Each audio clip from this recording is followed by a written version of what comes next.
Si bien este no es un canal dedicado a Dragon Ball, sí me gusta cada tanto sacarle algún videíto hablando de la franquicia más popular de Akira Toriyama. Y también me gusta hacerlo trayéndoles contenido que por ahí no van a encontrar fácilmente en otra parte, aportando un punto de vista diferente, otras ideas, otra lógica, que los videos de Dragon Ball de Papalopoulos se destaquen por su propio valor, ¿verdad?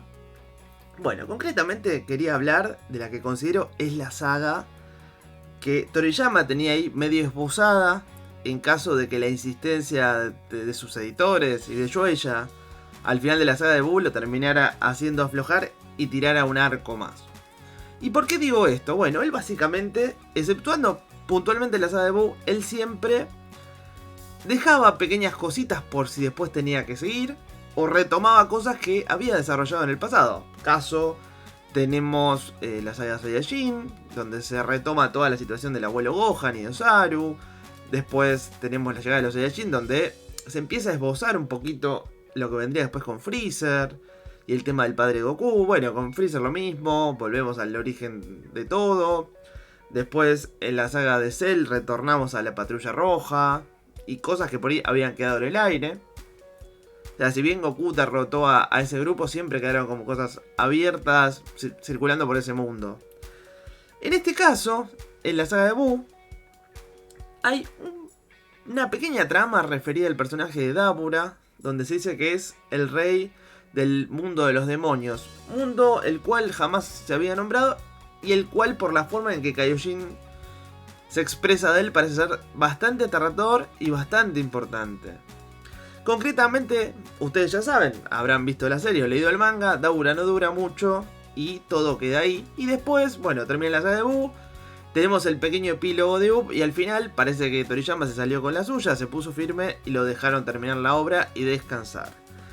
Concretamente tenemos que pasar a uno de esos libros de información que se publicaron años después del final del manga original, pero mucho tiempo antes de que retomaran la obra con Dragon Ball Super. Concretamente ahí se nos explica, por ejemplo, entre otras cosas, de dónde vienen los dioses, que nacen como de unos árboles sagrados de frutas. Y también se nos habla un poquito más de este reino del cual Dabura se suponía era rey. Y se dice que, por ejemplo, había un Kaioshin ahí también. O sea, el reino de los demonios funciona de forma invertida con el reino que conocemos, donde se desarrolla toda la historia hasta ahora. Y básicamente tienen todo un sistema de dioses también y de personajes, de los cuales solamente llegamos a conocer a Dabura, el cual se suponía era uno de los más poderosos al ser rey en una sociedad que justamente se rige por la violencia, suponemos. El siguiente punto donde se vuelve a avanzar toda esta trama que estaba ahí en el tintero es cuando se le ofrece a Toriyama usar su licencia para un juego online de origen coreano, allá por mediados de los 2000. Toriyama no solo queda encantado con la idea, sino que aporta un montón de diseños de lo más interesantes. Por ejemplo, de ahí tenemos el diseño canónico de los Yadrat, que después se usaría en el manga de Super. Y también aporta lo que serían los malos más importantes de la trama, que son Mira y Towa, esta pareja, literal y metafóricamente, de demonios, cuyo objetivo es viajar por el tiempo y obtener diferentes células de los personajes más poderosos de la historia, y para así lograr al guerrero perfecto y gobernar el universo. Concretamente, hay dos datos de interés acá. Uno es que Towa, que es esta mujer de pelo blanco largo que habrán visto en el video que les comparto en pantalla, es la hermana de Dabura, lo que lo vuelve princesa o reina, según como entendemos. Nunca se nos termina de explicar si es que heredó el trono o no, pero es de la realeza del mundo de los demonios. Y Mira es su creación en un concepto muy similar a cómo funcionaba Cell, por ejemplo, que estaba hecho con células de diferentes guerreros. En el caso de Mira es usando esta herramienta de viajar en el tiempo, van extrayéndose de células de Goku, células de Freezer, células de Cell, de Majin Buu, etc. Siendo también el tercer malo que puede usar el Kamehameha, siendo el primero Cell y el segundo Majin Buu. Estos personajes antagonizan contra una organización que justamente se llama la Patrulla del Tiempo, donde milita Trunks, el mismo Trunks que vimos en la saga de los androides. liderados por la Kaioshin del tiempo, la cual está por fuera del sistema de Kaioshin que vimos en Dragon Ball Z. Es algo aparte, se supone que en jerarquía es parecido, pero es distinto. Y que también usan justamente esta herramienta de los viajes para intentar frenar todo este complot que podría alterar la historia de Dragon Ball sin que lo sepamos, ¿no? Entre estos complots, por ejemplo, está el hecho de haber rescatado a Bardock justo antes de morir, haberle puesto una máscara con una X y después de potenciar sus habilidades usarlo como peón totalmente zombificado. A este personaje se lo conoce como el Saiyajin enmascarado, aunque se nota la legua de quién es. Bueno, concretamente este era como el primer arco del juego que se llegó a publicar, tuvo jugadores activos por lo menos en un beta. Después aparece un personaje que no se llega a desarrollar mucho, que es un bebé demoníaco, producto de los dos, llamado Fu.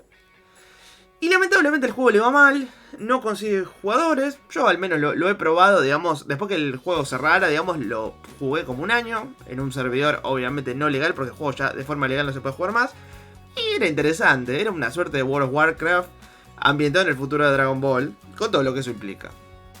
Bueno, como dije antes, al juego le va mal.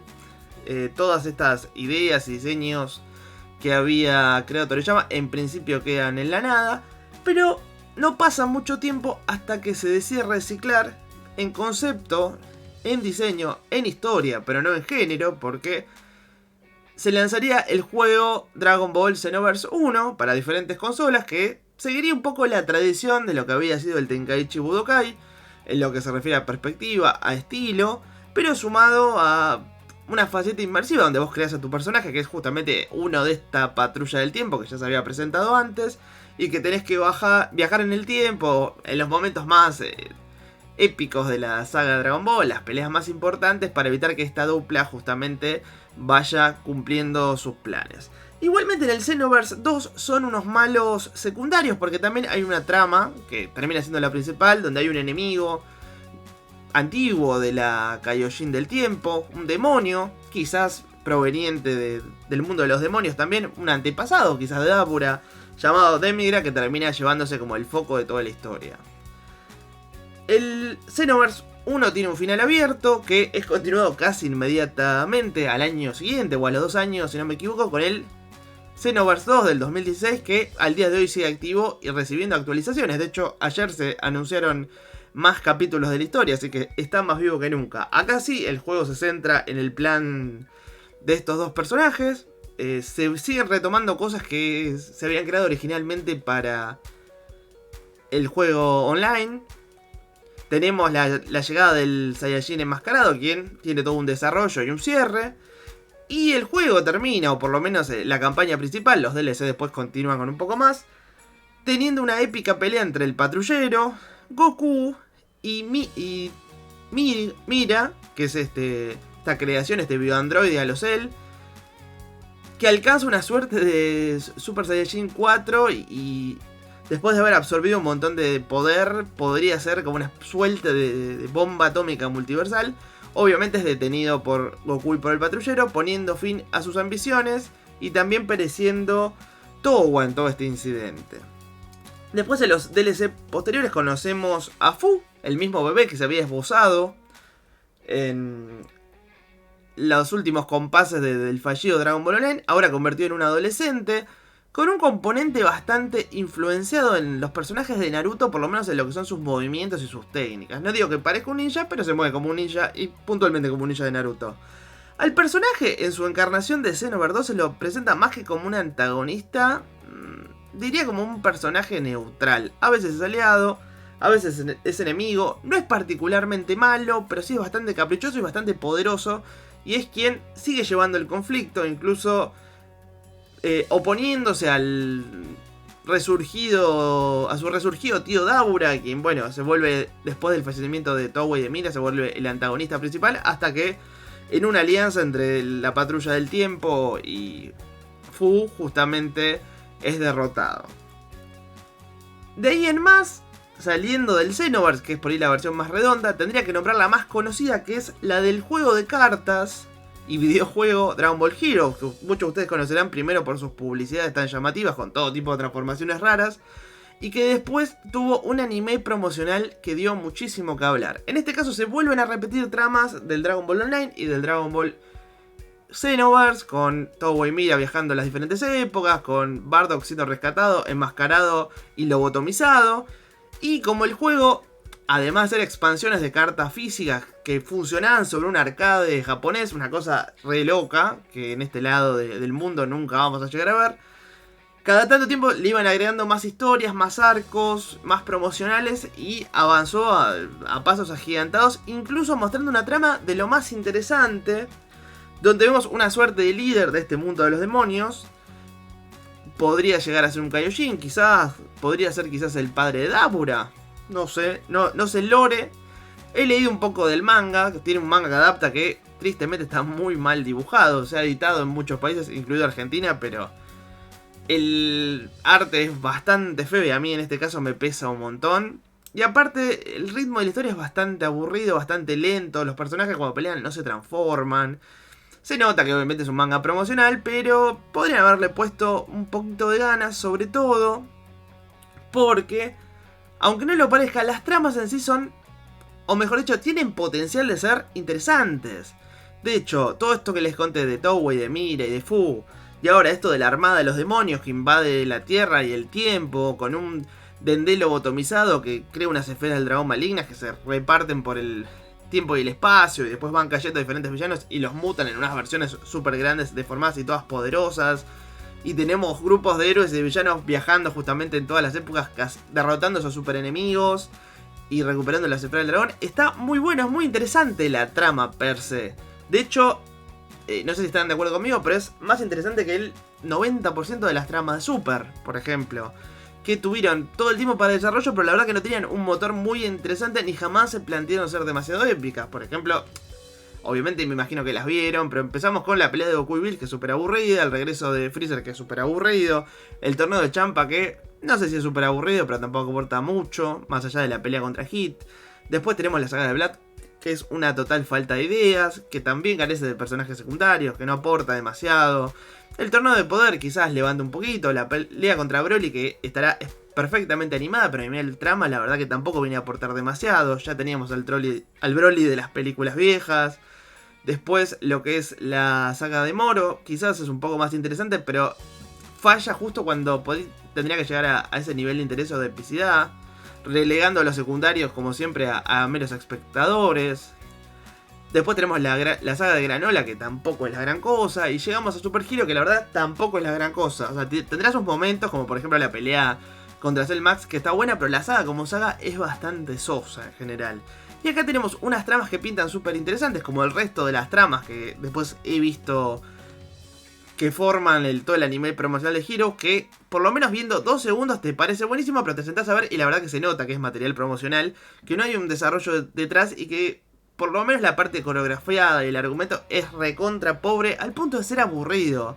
O sea, es bastante trágico que por un lado tengamos un anime con tiempo de desarrollo, ganas pero no ideas, y por el otro tenemos un anime promocional con ideas súper interesantes y diseños muy llamativos, pero que a la hora del desarrollo la verdad que se queda a medio camino. Así que bueno, les quería contar un poquito de esto. Sepan que naciendo de la cabeza y de la pluma de Akira Toriyama, estos personajes seguramente hubieran sido los antagonistas de el siguiente arco, en caso de que él hubiera continuado más allá de ese torneito con U.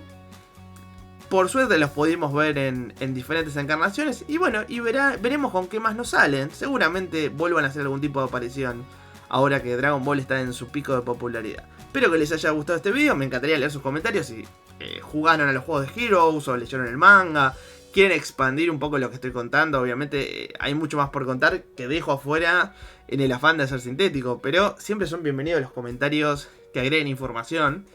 Y nada, si les gustó el video les voy a pedir un like.